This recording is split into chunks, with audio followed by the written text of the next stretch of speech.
नमस्कार।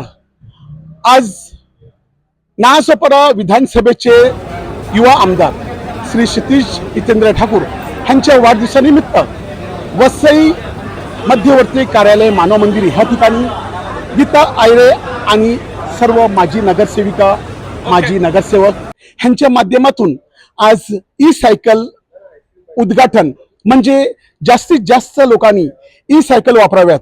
आज ग्लोबल वॉर्मिंगमुळे संपूर्ण देश परेशान आहे।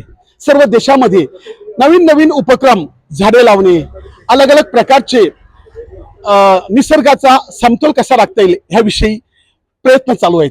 त्याच माध्यमातून आज ई सायकलिंगचा देखील प्रकल्प आज राबवण्यात येत आहे। त्याबद्दल बोलण्यासाठी गीता आयरे आणि विजय वर्तक साहेब हे दोघं आहेत। हे काय सांगत आहेत याविषयी ते आपण ऐकूया। साहेब, मॅडम नमस्कार। नमस्कार। सर्वप्रथम आपले सर्वांचे लाडके आमदार श्री क्षितिज ठाकूर यांना त्यांचा वाढदिवसाच्या हार्दिक शुभेच्छा। त्यांचा आज वाढदिवस आहे म्हणून सगळ्या म्हणजे आपल्या वसई तालुक्यामध्ये प्रत्येक वॉर्डमध्ये काही ना काही कार्यक्रम राबवलेले आहे। आज आपला वॉर्ड नंबर 97 इथे आम्ही एक आज ई बायसिकलचा आज इंट्रोड्यूस केलेला आहे। म्हणजे पर्यावरणाचा सगळं लक्षात ठेवून, कारण ग्लोबल वॉर्मिंग सगळीकडे आहे आणि त्यामुळे सगळीकडे झाडे लावा निसर्ग जगवा हे सगळे बोलत आहेत आणि सगळीकडे झाडे लावत आहेत। पण त्या व्यतिरिक्त आम्हाला असं आज एक वेगळं संकल्पना डोक्यात आली की आपण आज हे इंट्रोड्यूस करू, जेणेकरून आता वर्तक साहेब याच्याबद्दल सविस्तर सांगतीलच ह्या आपल्या बायसिकल बद्दल। तर त्या आज आम्ही इथे त्याचा इथे आज इंट्रोड्यूस केलेला आहे। धन्यवाद। साहेब नमस्कार। नमस्कार। तुम्ही आजच्या ह्या प्रकल्पाबद्दल काय सांगाल?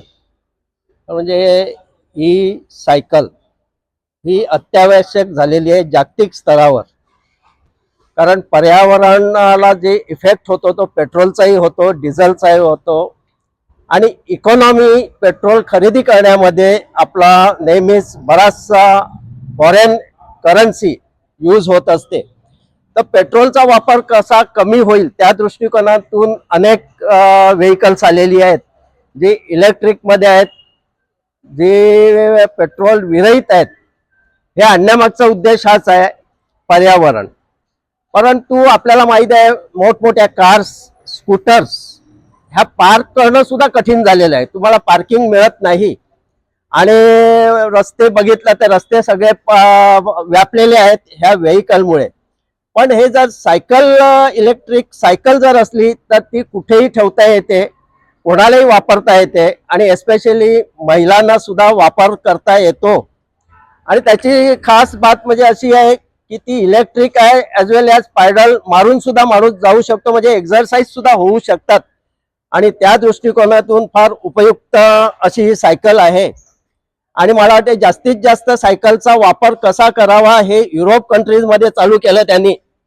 अमेरिका, युरोप जर ह्या देशामध्ये सायकलिंग वापरणं जर चालू केलं असेल, म्हणजे मी बऱ्याच ठिकाणी फिरत असतो, म्हणजे फॉरेनला माझ्या नेहमी टूर असतात आणि त्याला मी बघितलं की त्या लोकांनी सुद्धा आता सायकलिंग वापरणं चालू केलेलं आहे। त्यांनी स्कूटर कमी केल्या, व्हेकल कमी केली आणि मोठमोठे लोक सायकल वापरायला लागले आहेत। ते भारतात ही संकल्पना यायला फार उशीर झाला, पण तरी पण आता आलेली आहे आणि जास्तीत जास्त लोकांनी ही सायकलचा वापर करावा। आणि आज जो उपक्रम केलेला आहे तो आमचे युवा आमदार क्षितिज ठाकूर यांच्या वाढदिवसानिमित्त अनेक उपक्रम चालू आहेत। त्यातला हा आगळा वेगळा उपक्रम आज महिला कमिटी जी आहे आमची वार्ड नंबर 97 त्यांनी घेतलेला, त्यांना मी धन्यवाद देतो। आणि आणखी एक कल्पना मी त्यांच्याकडे मांडलेली आहे की ग्रुपने महिलांनी जर सायकल खरेदी केल्या, मग ते बचत गट असेल किंवा डिलिव्हरी महिला सुद्धा आता डिलिव्हरी देण्यासाठी व्हेकल वापरतात, तर त्यांना काय कन्सेशन देता येईल का? तर त्या दृष्टिकोनातून सुद्धा मला वाटतं या कंपनीने शासनाकडे हा प्रस्ताव टाकावा। अशा जर महिला आल्या तर त्यांना आम्हाला काही कन्सेशन देता येईल का? त्या टॅक्सच्या माध्यमातून ते टॅक्स समजा कमी झाला तर डेफिनेटली ते देतील आणि त्या दृष्टिकोनातून हा प्रयत्न होणे गरजेचं आहे, एवढंच मी म्हणतो। धन्यवाद। तर आता आपण बघितलं आज क्षितिज हितेंद्र ठाकूर यांच्या वाढदिवसानिमित्त फक्त शुभेच्छा नाही तर काहीतरी संदेश आणि काहीतरी लोकात जनजागृती करावी असं आपल्याला आता विजय वर्तक साहेबांनी सांगितलं। त्यांनी सांगितलं की ही सायकल तुमचा सर्व प्रकारचा म्हणजे पैसे आर्थिकदृष्ट्या देखील बचत होणार आहे, तुम्हाला निसर्गाला देखील समतोल राखण्यासाठी मदत होणार आहे आणि तुमचा स्वतःचा एक्सरसाइज म्हणजे व्यायाम देखील होणार आहे. त्यामुळे आपण ह्या सायकलीचा वापर करावा असं त्यांचं म्हणणं आहे. वसई लाईव्ह न्यूज साठी दिलीप डाबरेसह छोटू आनंद आणि धनंजय ठाकूर.